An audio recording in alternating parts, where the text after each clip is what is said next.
Le long du bois, le long du rivage, il y a trois jolies filles. Le long du bois, le long du rivage, il y a trois jolies filles. Il y en a une qui par-dessus tout. Quand je vais la voir, je lui fais l'amour. Il y en a une qui par-dessus. Quand je vais la voir, je lui fais l'amour.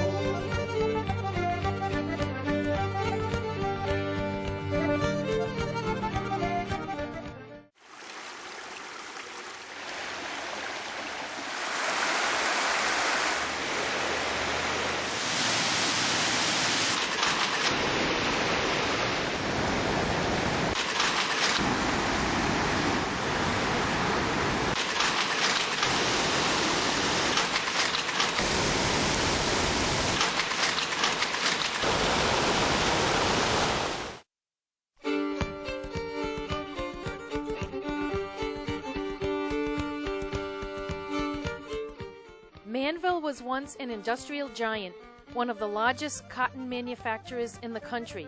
It began as a small enterprise in the 18th century known as the Unity Furnace and played an important part in the Industrial Revolution. This business grew and prospered in the 19th century and would eventually become known as the Manville Mill. This is the story of a village in the town of Lincoln, in the smallest state in the nation, Rhode Island. It is the story of a mill, the businesses, and its people. It is the story of thousands of immigrants, mostly French Canadians from Quebec, who came to work in the mills. It is the story of everyday people, their lives, their churches, their accomplishments, their bravery in war, their way of life. It also includes stories of tragedy and loss. It is the story of a bygone time. This is the story of Manville, a village on the Blackstone.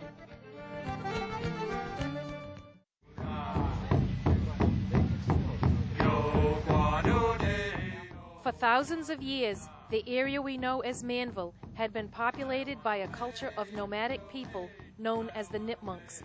They were the freshwater people and lived in wetus in scattered villages, making a subsistence living, hunting, gathering, planting, and harvesting. Manville was known by the Indians as Senachenet or Senaconet Island, and the reason it was even noted by them was the fact that this was one of the wading places, one of the places where the natives could actually walk across the river in times when it wasn't at its peak. So when the river was running normally, or if it was even low, traversing the river by foot was convenient. Any place you could became a place of note. So Senachenet, or Senaconet Island, as it became known, was one of these places. The river then was called the Pawtucket. This place, called Senachenet, lent itself naturally to be used as a place of commerce and diplomacy among the Nipmunks, Abenakis, Narragansetts, and the myriad of tribes that traveled through the Blackstone Valley. They found a lot of salmon, a lot of fresh fish, a lot of food, and a lot of game in this area. And before the arrival of white settlers, obviously they were free to come and go. With the arrival of white settlers and the erection of fences and farms, their movement became more restricted, and that added to a lot of the bad will between white settlers and the natives, which eventually turned into King Philip's uprising.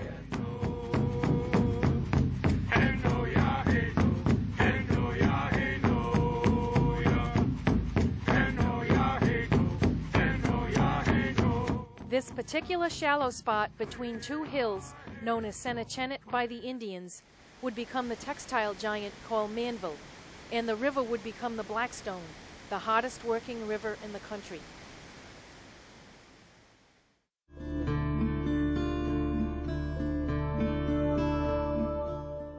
In 1666, John Morey of Providence was the first settler in what is now Manville, building a cabin somewhere around Sales Hill.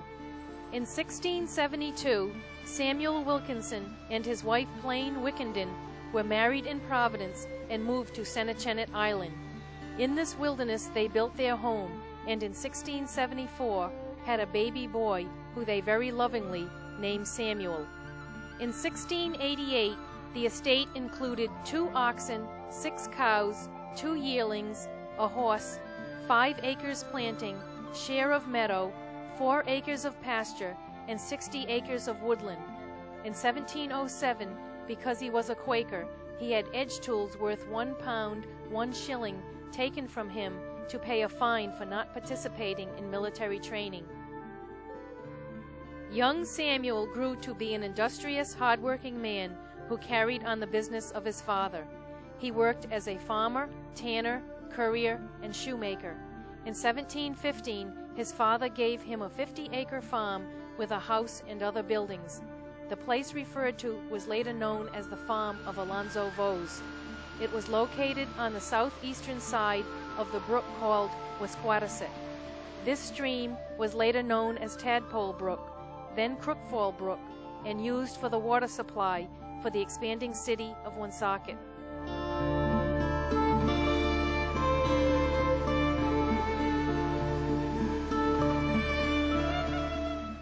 When Samuel died, he left his possessions to his 5 sons.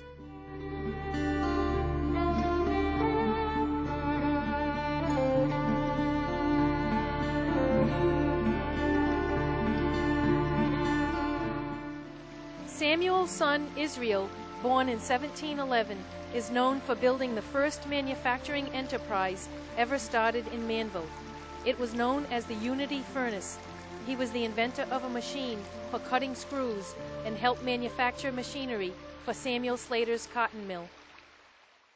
The Wilkinson Forge is reputed to have, in the Revolutionary War days, either produced cannon or cannon balls for the Revolution. But it was made with a kind of bog iron from Iron Mountain in Cumberland, and the iron was of poor quality, and they often found that the cannons either cracked or it was very substandard iron, but they did make a good attempt at it. It's just that the cannons never really lasted that long. The iron was quite brittle, but they did make their effort in the Revolution as well. Around 1682, about 10 years after Samuel and Plain first moved out into the wilderness, Samuel's brother John Wilkinson left Providence and settled near what is now Ashton. His son John, born in 1718, moved at the age of 24 and started farming and blacksmithing at a place called Mussey's Brook. The land north of Providence was considered a wilderness and was called the North Woods or the Outlands of Providence. During the next decade, there was a steady increase in settlement into the Outlands, especially along the Blackstone, and there became a need to create new towns. In 1731, the towns of Smithfield, Gloucester, and Scituate were created out of this wilderness. The land that would later become Manville was part of Smithfield. In 1744, John had a son, Oziel. Oziel grew up working with his father in the blacksmith shop at Mussey Brook. Even though there was a law against it, John Wilkinson built a trip hammer in addition to his shop. In 1750, England had passed a law to prevent the erection of any mill or other engine for slitting or rolling of iron, or any plating forge to work with a tilt hammer, or any furnace for making steel in any of the colonies. The business was passed from father to son, and by the time of the American Revolution, Oziel was running the shop with his 5 sons. They manufactured many articles that were necessary in the country's fight for freedom, including solid cannon, and were the first in the world to make cut nails. Around 1783, Oziel Wilkinson and his 5 sons moved the business to Pawtucket and set up a shop to forge anchors, manufacture heavy iron implements, farming tools, oil presses, stoves, pots, and other castings. But the Wilkinsons were the first ones to create a process to have metal cut nails and screws. And of course, at the time, Rhode Island and what is now Manville was part of the English colonies.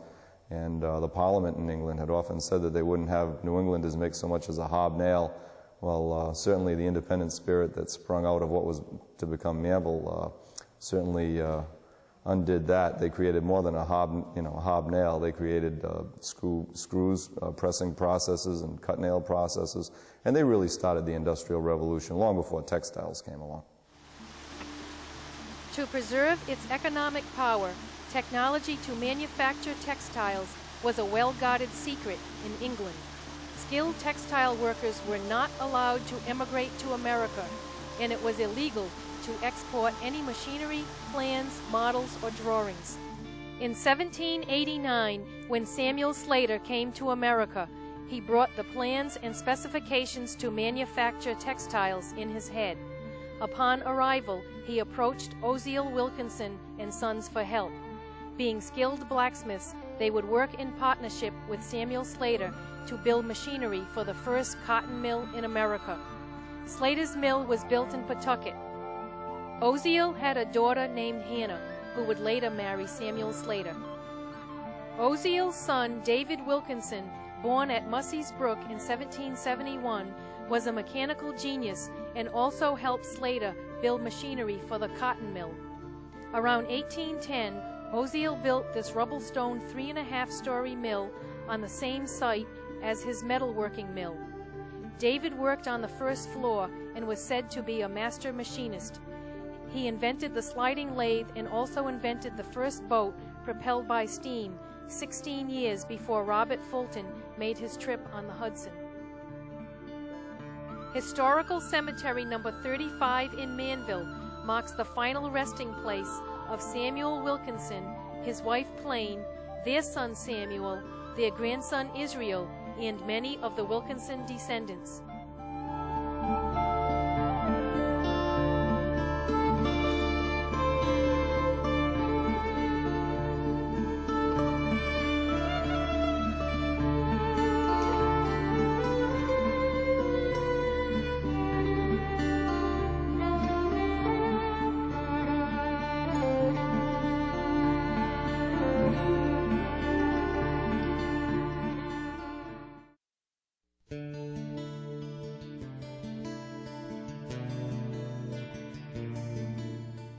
By a succession of purchases, the Unity Furnace changed hands, and in 1811 it was owned by a group of 10 men that established the Unity Manufacturing Company. In 1812, the first mill, the Unity Cotton Factory, was built by the company. The mill was a 4-story wooden building, 100 feet long and 32 feet wide. Most of the weaving was done in the homes of the local people and sold through the company as finished goods. The finished goods were produced on hand looms, which resulted in a rough, coarse cloth. The materials were transported to and from the village by oxen on a route which ran along the river to Providence. There was also a grist mill, a sawmill, and a fulling mill, as well as the cotton mill. In 1821, the Unity Manufacturing Company was sold to William Jenkins and Samuel F. Mann, and continued under the name of Jenkins and Mann. In 1826, they started building the No. 2 mill to meet the growing demand for cotton goods. This was a 5-story brick structure, 139 feet by 42 feet, with 8,000 spindles. As the business prospered, a small village grew up around the mill. The company owned the workers' housing and had financial control over their lives. The worker had a hard life, starting work at 5:30 in the morning, and after 2.5 hours was given a half hour for breakfast. At noon, a half hour was given for lunch, and quitting time was at 7:45 p.m. They worked 6 days a week with few holidays and were paid once a year. This 13-hour-a-day work schedule was a way of life for the mill operatives and created a growing prosperity which made cotton king. A canal system was started in Providence in 1825, and a little more than a year later it passed through Manville and reached Woonsocket. Goods produced at the Unity Mill in Manville were now shipped on the canal instead of overland with oxen. In 1828, the 45-mile canal was completed. It stretched all the way to Worcester and had been dug mostly by skilled Irish immigrant workers by hand using wheelbarrows, shovels, and pickaxes. A number of locks were constructed along the Blackstone to provide safe passage around the dams and rapids. There were 3 in Manville. Remnants of one can be seen in this photo, but now all traces of them have been erased with the passing of time. The best remnant of a lock in the Blackstone Valley is located in Manville, Massachusetts. The canal boats were 70 feet long and only 9.5 feet wide, so that they would fit through the locks, which were 10 feet wide.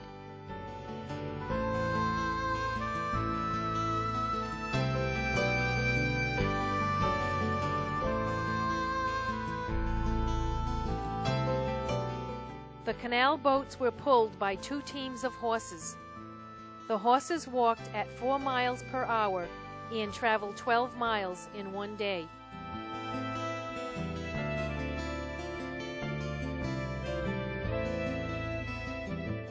Today, the Blackstone Valley National Heritage Corridor operates a British-made canal boat for tourists. In 1831, 1/4 of the business was sold to Samuel's brother Arlen. At that time, the village was named after Samuel Mann and officially became known as Manville.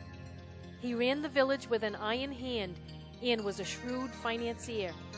It is said that he cleared $40,000 one day by the clever purchase of indigo. At the time, there was a scarcity of indigo in this section of the country.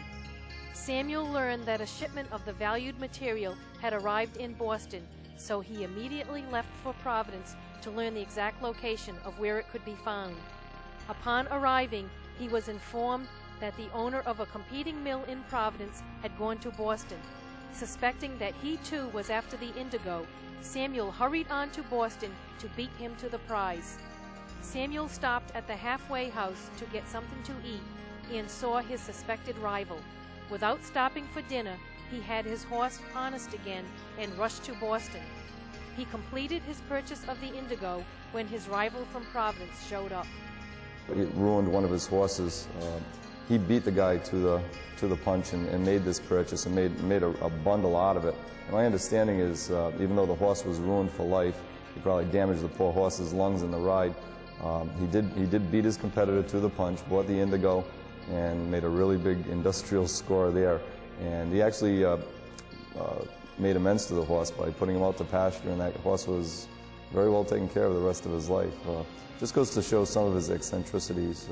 That one of the reasons why Mr. Mann's horse was ruined in that indigo purchase attempt that he made was because he was a very hefty man and weighed in probably about 300 pounds. And that in itself was quite a burden on that poor horse. Samuel Mann himself was, as I mentioned, quite a dominating individual. He oversaw every aspect of life in what was to be a village named after him. He was an unusual person. He preferred, unlike the other Manns who used 2 N's in their name, he preferred to use only 1. And he was very pious. He made sure that all of his employees were equally pious and didn't imbibe too much liquor, or that they were well behaved. He wanted to make sure they were a church-going community. He basically laid out the whole village. Samuel built a large public school with a dance floor for parties. It is said that he built it for his brother Orville, who loved to dance and who was a good violinist. The Emmanuel Episcopal Church was the first church to be established in Manville. It was founded in 1835. Before that, there was no organized place of worship in the village. Samuel was a Quaker, but did not impose his religion on others. Most of his workers were English and wanted to worship in a church of their own faith. Reverend Ephraim Monroe was the minister and received $300 per year, a company house, and 2 suits of clothes each year. Mr. Mann would note who and who did not attend church. If any of his employees were absent from Sunday service, he would visit them on Monday for an explanation. Today, the church is a private residence. Arlen, a brother of Samuel Mann, was the general superintendent of the mill. Once a month, he would inspect the company houses to see if the saying, "cleanliness is next to godliness," was being observed. His brother Orville was in charge of the weaving department. It is said that he was interested in trees and planted many of them to add beauty to the village. His brother Thomas worked in the mill. He was a peculiar man and always wore his hair long and wavy. His brother George died after long suffering following an accident when his horse took fright coming down the Manville Hill. He was thrown to the ground, hitting his head. In 1844, when the Providence to Worcester Railroad was being laid out, it threatened to put the canal out of business. Since its opening, the canal had been plagued with problems. Summer droughts left the canal boat stranded, and in the winter, travel came to a standstill when the canal froze. The mill owners and the canal company were always fighting over the water rights, and there were numerous lawsuits. When the railroad surveyors came to Manville, they had to deal with Samuel Mann, who was a bitter opponent of the railroad. He believed that farming in the area would be ruined, since locomotives do not need hay and grain. Horses and people who worked with horses would have no value. Samuel was used to having his own way, but in this case, he could not stop the railroad. And my understanding is he actually greeted the railroad officials with a shotgun at the corner of Main Street and Railroad Street, because they wanted to lay the tracks right across his main street. And he's actually threatened to shoot the first man from the railroad company who put a spade in the ground. So he got his way, as he often did, and the railroad was put down near the river, below his Railroad Street and the others. The result of this action can still be seen today. Main Street was as low as the canal bridge, which was just high enough to let the horses pass on the towpath underneath. The railroad was built on the towpath. The height of the bridge and that of Main Street had to be raised, and several of the buildings were moved. They also built Railroad Street.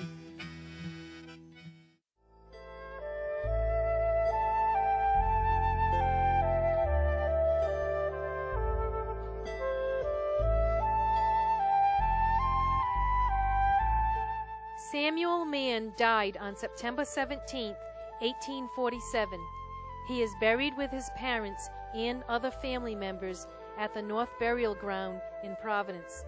His father, Aaron Mann, married Grace Spear Willis Flagg in 1789 and had 8 children. Samuel was their oldest child.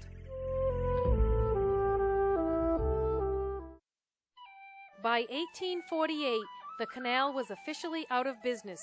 The railroad had prevailed. Other mills were built along the Blackstone, and with this rise in the number of mills came a labor shortage. To fill this labor shortage, Irish Catholics fleeing the potato famine were encouraged to settle along the Blackstone. It was 1838 when the first Irish Catholics came.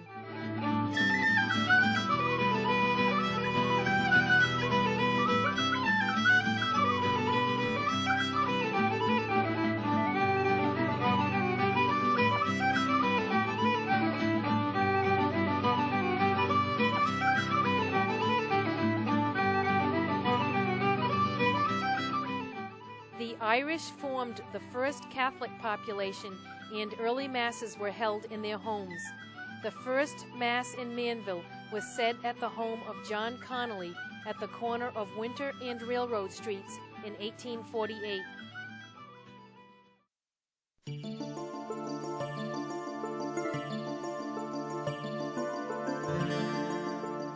In 1854, the estate of Jenkins and Mann was purchased by the Valley Falls Company, and Russell Handy was made superintendent of the mill. Russell Handy was born in Burrillville in 1830 and was a child when his family moved to Manville. He started working in the mill at the age of 9 and worked his way up from the bottom until he became superintendent. He lost everything in the financial depression of 1857 and worked hard to regain his wealth. The foundation for the No. 3 mill was begun and measured 350 by 76 feet with an L 76 by 36 feet. Old machinery was replaced with more modern facilities. During the Civil War, Manville was industrially important because the Valley Falls Company was a major textile producer in the Blackstone Valley area. When the war ended, destruction of the South led to a scarcity of raw cotton. Wool became the major industry for most cities and towns. In fact, Woonsocket became the second largest wool city in the country. Manville, however, did not adapt its textile machinery to work with wool and remained true to the cotton industry. In 1863, the Valley Falls Company deeded their property to the Manville Company, and the business expanded. The Manville Company was owned by Charles H. Merriman and Henry J. Lippett. Later, Mr. Lippett would go on to become governor of the state of Rhode Island from 1875 to 1877. In August 1868, work on a new dam began. This new dam was built just downstream from the existing one. It was constructed of large pieces of granite. The dam is 246 feet long, 13 feet thick at the bottom, and 8 feet thick at the top. It averages 18 feet in height and rests on solid rock its entire length. Some of the stones that make up the dam are 10 to 14 feet in length and 2 feet square. The old dam can be seen in this photo when the river was very low.